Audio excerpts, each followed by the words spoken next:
lakini wale ambao waliteswa kule kwenye pori la Ununio, na eneo walilotesewa kwa rekodi, kuweka rekodi vizuri tu, ni pori ambalo ndo walimtupa marehemu Mzee Ali Kibao. Kwa hiyo ni location ile ile ambako Mzee Ali Kibao alitupwa, na ndio sehemu wamepelekwa kwenda kutesewa hawa 13. Kwa hiyo kila mtu anakuwa ni kikundi cha watu watatu wanashughulika, wanaweza kuchukuliwa wawili hapa, watatu pale.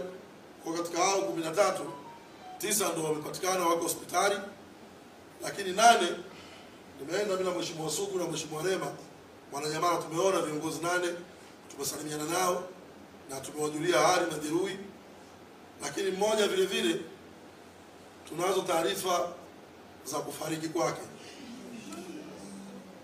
kwa maana amepigwa mpaka ameuawa, na bado hatujajua jina lake ni nani, lakini alikamatiwa Kisutu.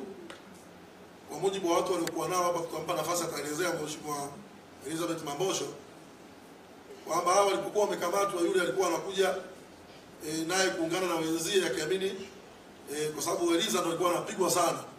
Kwa yule mwanachama alipoona mwenzie anapigwa, akasogea ili kuja kuwasi polisi wasimuumize. Walipokuja, kuna mwanadada mmoja alikuwa pale, alitoa amri yule alikuja naye apigwe. Kwa hiyo yeye alipigwa turungu la kwanza tu, alipigwa kichwani na akapasuka, damu nyingi zikawa zinatoka.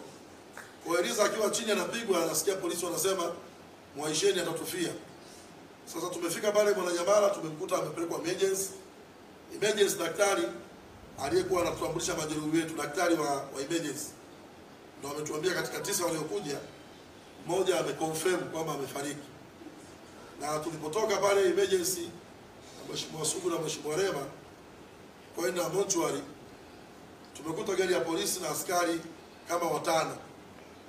Tukaomba kwamba wamalize kumshusha yule maiti, tumtambue na tuwapigie baadhi ya viongozi waweze kujua ni nani,